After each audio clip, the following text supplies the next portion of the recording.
विकल्प शेष है दुर्योधन।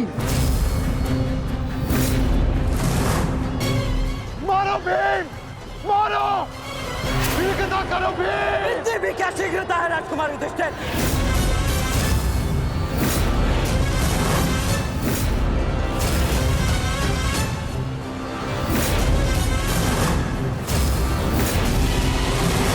पीछे हट जाइए विकोदर भीम, अन्यथा मूल्य अपने ज्येष्ठा के प्राण देकर चुकाने होंगे। नहीं भीम, नहीं, मेरी चिंता मत करो, अपना वचन पूर्ण करो। ऐसा अवसर दोबारा नहीं मिलेगा अनुज। मत करो इस दुर्योधन का, पांचाली के अपमान का प्रतिशोध लो भीम। मारो इस दुर्योधन को। एक बार पुनः सोच लीजिए, अवसर दोबारा मिल सकता है परंतु ज्येष्ठ के प्राण दोबारा नहीं लौटेंगे। मारो भीम, मारो।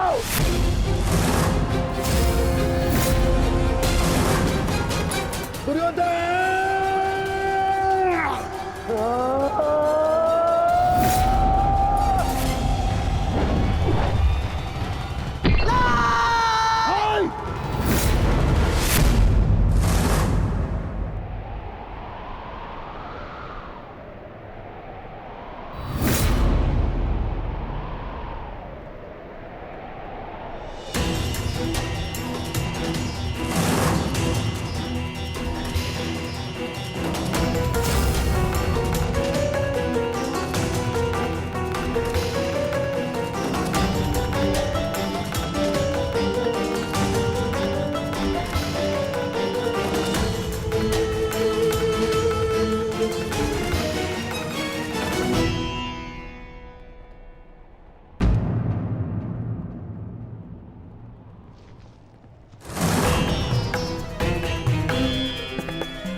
सेवकों, जाओ जाके सबकी सहायता करो, जाओ।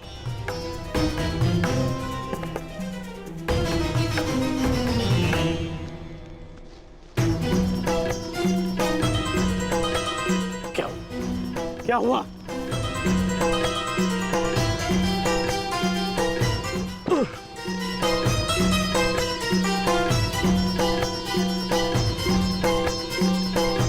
क्या हुआ मित्र? आज हम ये युद्ध हारने ही वाले थे मित्र। उस भीम ने मेरा वध कर ही दिया था, परंतु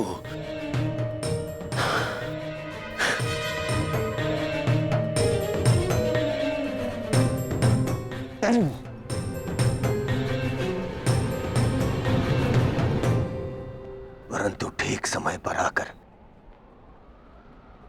वृषसेन ने पूरी परिस्थिति को ही बदल दिया।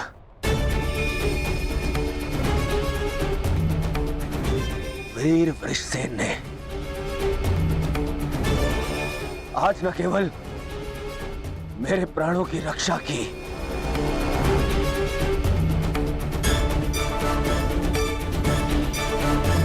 अभी तो कौरव सेना को एक लज्जाजनक हार से भी बचाया।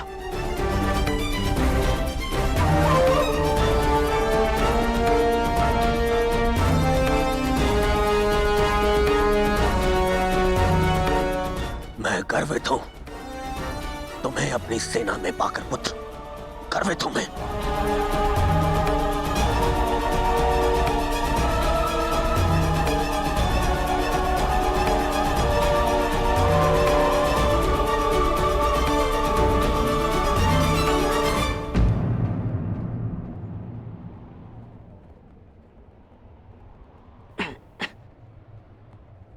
आप फिर से मेरे घाव देख रहे हैं ना पिताश्री, और मैं फिर से यही कहूंगा, चिंता मत कीजिए।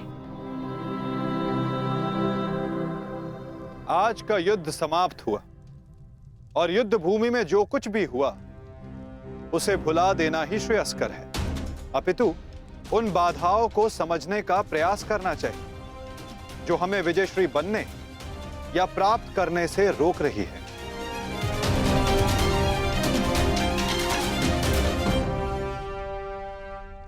सबसे बड़ी बाधा तो वो कर्ण का पुत्र वृषसेन है। आज दूसरे दिन भी उसने दुर्योधन का अंत होने से बचा लिया। दुर्योधन के वध होने के पश्चात वृषसेन को अपने मार्ग से हटाना अति आवश्यक है। कुछ नहीं होगा आपके पुत्र को, और आपका पुत्र आपके मित्र को भी कुछ नहीं होने देगा।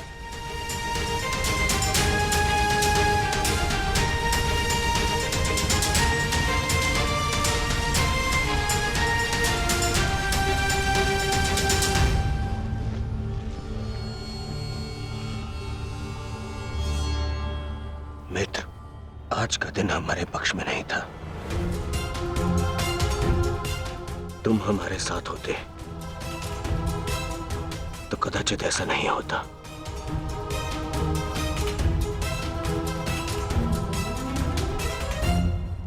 आज युद्ध भूमि में कौरव केवल धर्मराज युधिष्ठिर का वध करने का प्रयत्न करते रहे, और कल हम दुर्योधन को अपना लक्ष्य बनाएंगे।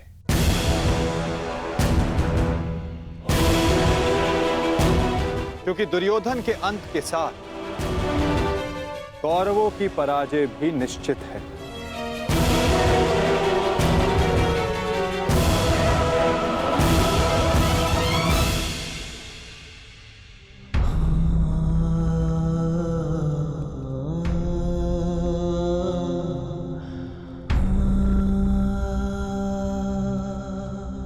पुत्र,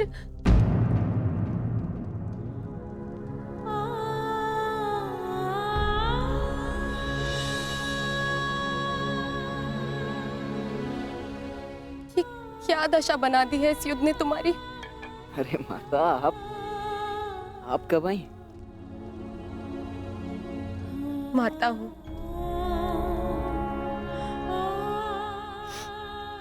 पुत्र को घाव लगता है तो माता को आभास हो ही जाता है। मेरे मन ने कहा कि मेरा पुत्र संकट में है, दौड़ी चली आई।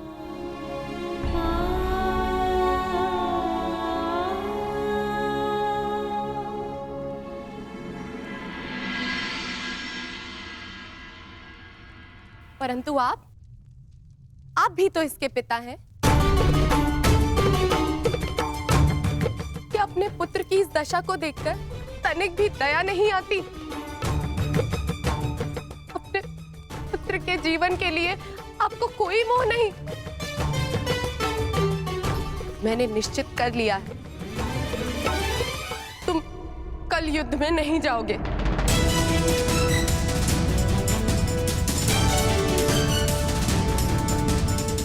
परंतु माता, मैंने कहा ना, ये मेरा अंतिम निर्णय है। पिताश्री, ये तुम्हारे अतिरिक्त कौरव सेना में और भी कुशल योद्धा है। निश्चित रूप से कौरव सेना में कुशल योद्धाओं की कमी नहीं है पिताश्री, परंतु वृषसेन वो उन सबसे भिन्न है। उसकी सोच, उसकी प्रतिभा, उसका तेज प्रशंसनीय है। उससे द्वंद्व करते समय मैंने बहुत कुछ सीखा। यदि वो कौरव के पक्ष में ना होता तो निश्चित रूप से मेरा अभिन्न मित्र होता।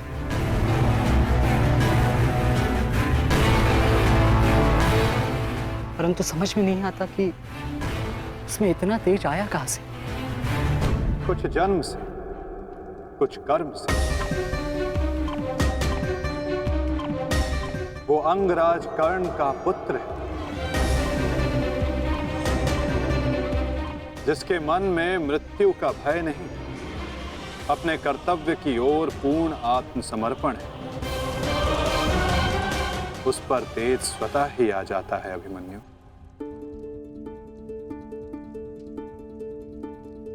मैं अपने कर्तव्य से मुख नहीं मोड़ सकता माता, क्षमा चाहता हूं। आप मुझसे मेरे प्राण भी मांगेंगी तो मैं अभी अपना शीश काटकर आपके चरणों में रख दूंगा, परंतु मैं अपने वचन से विमुक्त नहीं हो सकता माता। मैं वचनबद्ध हूं। मैं युद्ध में पराजित होकर लौटने वाला नहीं। या तो मैं विजयी होकर कंधों पर बैठकर आऊंगा,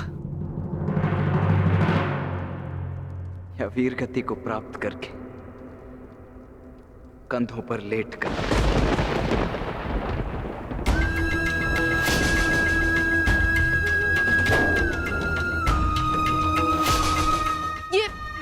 ये आपका पुत्र क्या बोल रहा है? अब आप सुन रहे हैं ना?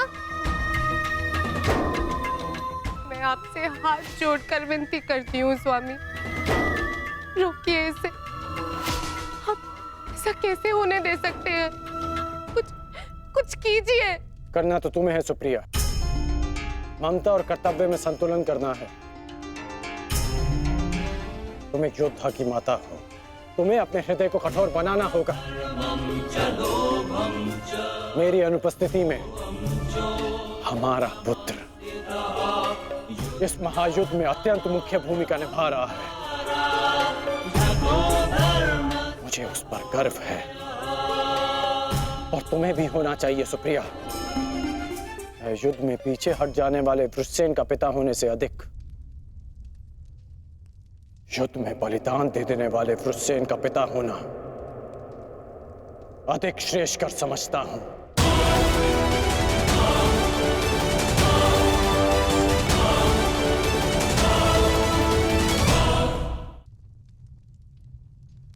और तुम्हें भी समझना चाहिए सुप्रिया, तुम उसकी माता हो, उसकी शक्ति बनो, उसकी दुर्बलता नहीं।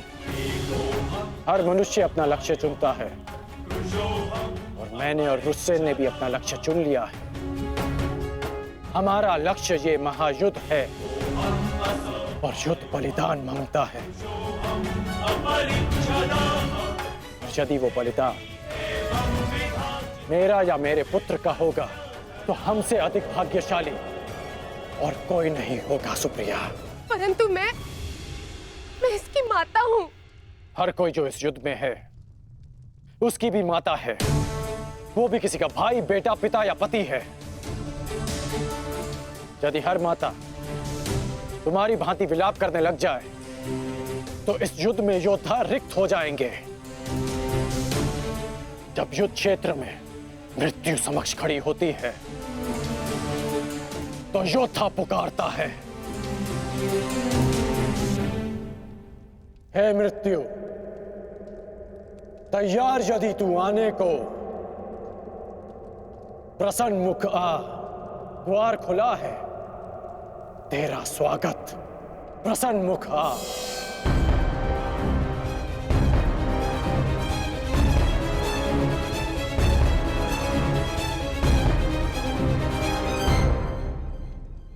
दो महायोद्धाओं के समक्ष एक दुर्बल माता कैसे जीत सकती है?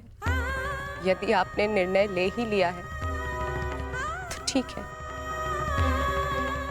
किंतु एक बात स्मरण रखना, यदि मेरे पुत्र को कुछ भी हुआ तो उसके उत्तरदायी आप होंगे और इसके लिए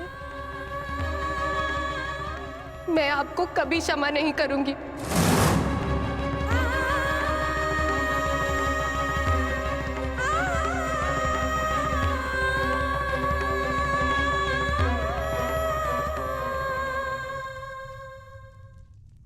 आज युद्ध भूमि में पांडवों का प्रयास था कि दुर्योधन पर वश पालें।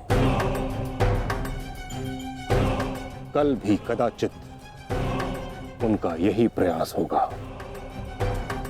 इस कारणवश हमें सज्ज रहने की आवश्यकता है।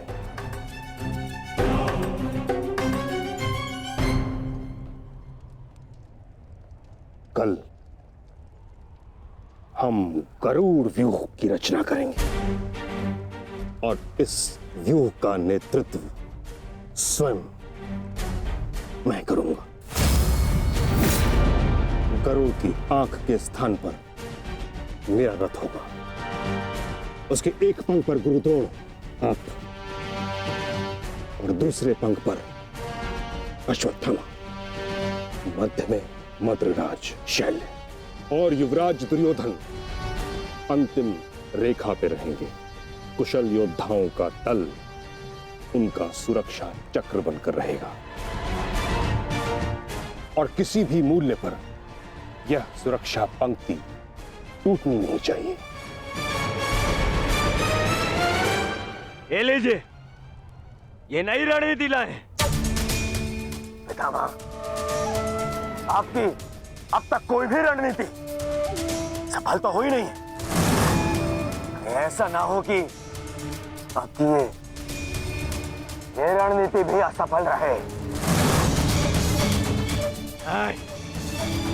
ऐसे मत देखिए, कुछ अनुचित कह रहा हूं, सत्य कह रहा हूं। अब तक आपकी किसी भी रणनीति का कोई भी वास्तविक लाभ हमें नहीं मिला है। आज जो घटित हुआ है और जो घटित हो सकता था, मैं जानता हूं। अरे सेना को छोड़िए, आप तो मेरी सुरक्षा का कर्तव्य, अपने युवराज की सुरक्षा का कर्तव्य भी पूर्ण नहीं कर पाए। हे पितामह, अब मुझे आप पर विश्वास नहीं रहा पितामह। नहीं दुर्योधन, पितामह के अतिरिक्त तुम्हारी रक्षा और कौन कर सकता है? मैं करूंगा, मैं करूंगा, मैं करूंगा, मैं करूंगा।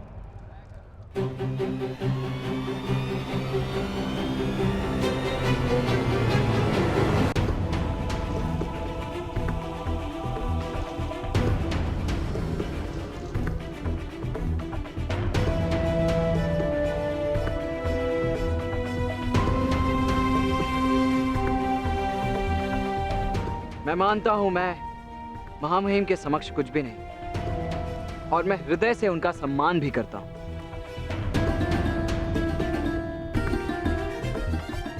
किंतु यदि युवराज मुझे अवसर दें तो मैं उनकी सुरक्षा के लिए सदैव तत्पर रहूंगा।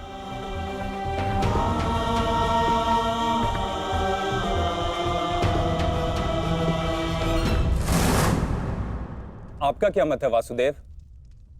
कल कौरव किस रणनीति के साथ युद्ध क्षेत्र में उतरेंगे?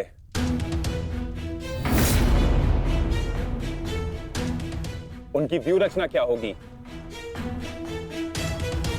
व्यू रचना चाहे जो भी हो, किंतु आज जो रणभूमि में हुआ उसके पश्चात यह निश्चित है कि दुर्योधन की रक्षा हेतु वे उसे सेना की अंतिम रेखा में ही रखेंगे, क्योंकि वो जानते कि दुर्योधन ही हमारा लक्ष्य है।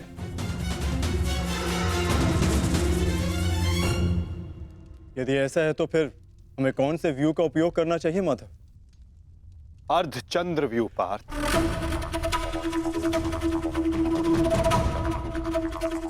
उसी व्यू के कारण हम दुर्योधन को रणभूमि की ओर ला पाएंगे।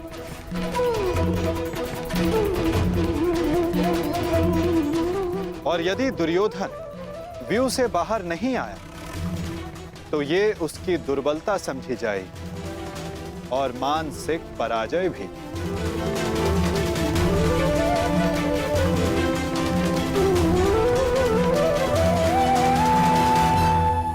कल दुर्योधन की रक्षा कोई नहीं कर पाएगा, वो चाहे आचार्य द्रोण हो या पितामह, अश्वत्थामा हो या दुशासन या फिर वृक्षसेन। कल जो भी योद्धा मेरे और दुर्योधन के मध्य आएगा वो या तो रणभूमि छोड़ेगा या फिर ये संसार।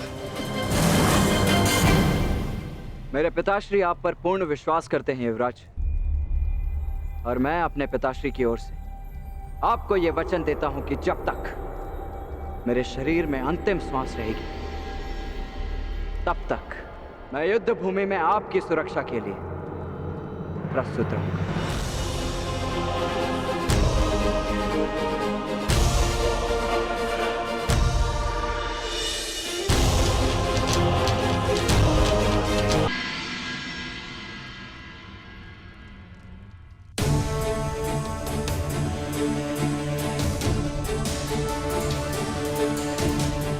आज युद्ध का तीसरा दिन है। मेरी इच्छा है कि तुम हर परिस्थिति में मेरे साथ रहो। तुम्हारी सुरक्षा हेतु यह आवश्यक है। आप केवल सेना के नेतृत्व के बारे में सोचिए। तुम्हारी कुतर्कता का मैं उत्तर देना नहीं चाहता दुर्योधन, परंतु दो बातें स्मरण रहें दुर्योधन। प्रथम, जीवित रहने का प्रयास करना।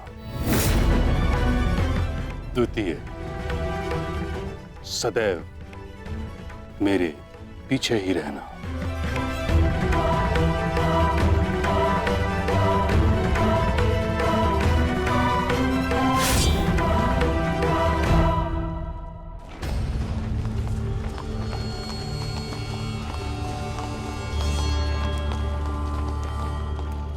प्रणिपात पिताश्री। यशस्वी भव।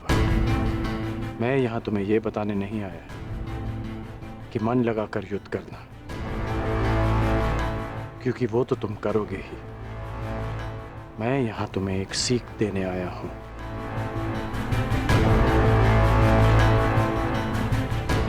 युद्ध क्षेत्र में योद्धा कहां है, ये जानने का सबसे अच्छा संकेत है उसके युद्ध की पताका। तुम्हें जिसकी भी रक्षा करनी है या जिस पर भी प्रहार करना है, उसके रथ की पताका को जानना, पहचानना बहुत आवश्यक है। मैंने ये तुमसे पहले नहीं कहा, पर आज कह रहा हूं कि मुझे स्वयं पर गर्व है कि मैं तुम्हारा पिता हूं।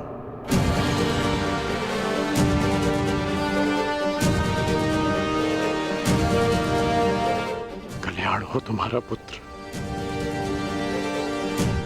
अपने पूरे कौशल से युद्ध करना और विजयी बनना, ताकि संसार स्मरण रखे कि तुम राधे कर्ण के पुत्र हो। सदा स्मरण रहेगा पिताश्री। जब मृत्यु युद्ध क्षेत्र में सामने खड़ी हो तो योद्धा कहता है, हे मृत्यु, तैयार यदि तू आने को, प्रसन्न मुखा। द्वार खुला है, तेरा स्वागत, प्रसन्न मुखा।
समय आ गया है पार्थ।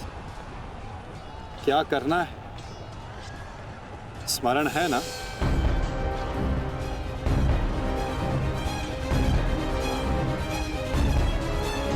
जी माधव। आज महामहिम भीष्म ने गरुड़ व्यूह का निर्माण किया है महाराज। कि किंतु पांडवों ने कौन सा व्यूह रचा है संजय? पांडवों ने अर्धचंद्र व्यूह की रचना की है महाराज। मूर्ख है युधिष्ठिर, कभी भी अर्धचंद्र व्यूह गरुड़ व्यूह को नहीं तोड़ सकता।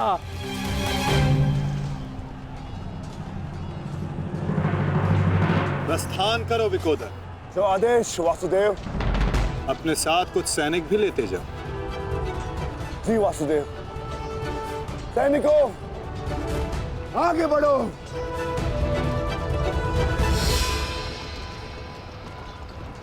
क्षमा चाहता हूं माता, किंतु भ्राता भीम दुर्योधन और उसकी सेना के लिए अकेले ही पर्याप्त है,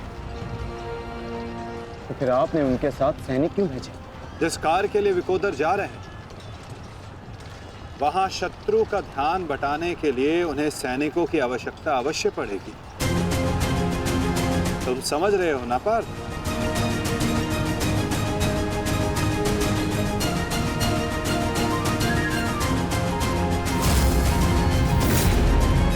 दुर्योधन, कल जो कार्य अधूरा रह गया था उसे पूर्ण करने का आज समय आ गया है। हाँ भीम, हाँ, क्योंकि नियति ने तुम्हारी मृत्यु मेरे हाथों लिखी है, मेरे हाथों। आओ, एक बार पुनः सोच लो दुर्योधन, कल मैंने ही तुम्हें प्राण दान दिया था और उसी के कारण आज तुम एक भयभीत हिरण की भांति पितामह की छाया में छिप कर बैठे हो। बाहर निकलो और लड़ो मुझसे। दुर्योधन, कहीं ऐसा तो नहीं कि तुम्हें अब समझ में आ रहा है कि रणभूमि सजाकर तुमने कितनी बड़ी मूर्खता की है? अभी ज्ञात हो जाएगा कि किसने कितनी मूर्खता की है। आओ दुर्योधन, मैं तुम्हारी प्रतीक्षा कर रहा हूं। साथी,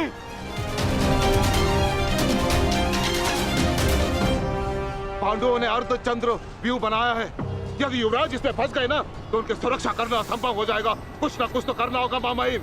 हमें इन्हें रोकना होगा। जी मामहिम।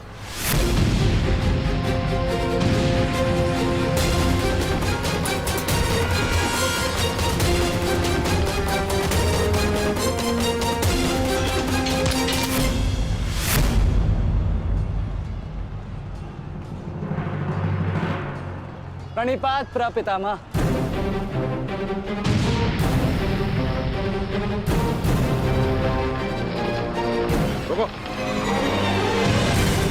प्रणाम आचार्य। क्यों मेरे समक्ष आ जाते हो? मेरा जन्म ही सदैव आपके मार्ग में आने के लिए हुआ है आचार्य।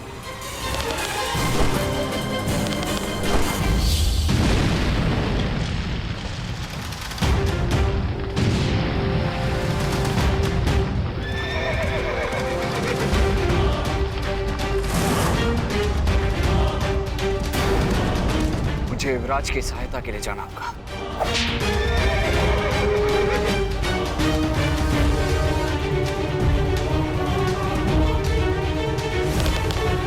सावधान दुर्योधन!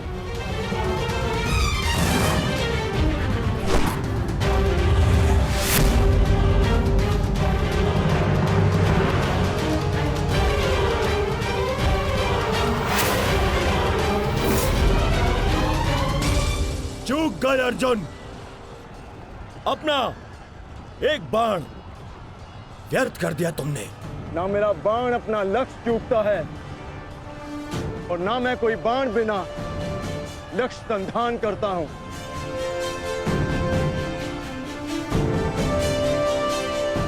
अर्थात इसलिए ताकि पितामह भीष्म मुझे ढूंढ ना पाए। ये युद्ध हम भाइयों के मध्य है, तो फिर इसमें आचार्य द्रोण और पितामह को कष्ट क्यों देना?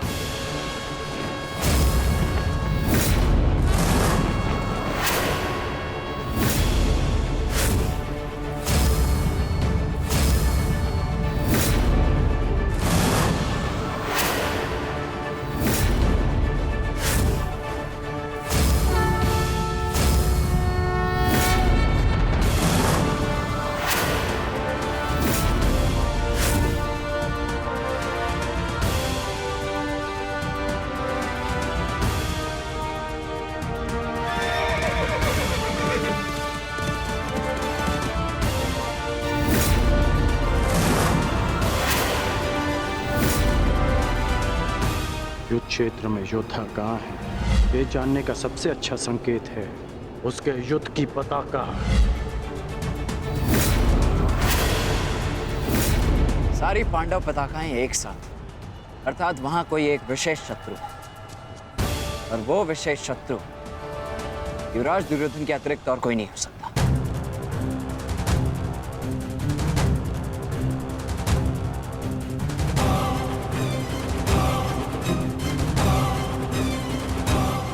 अब समझ जा,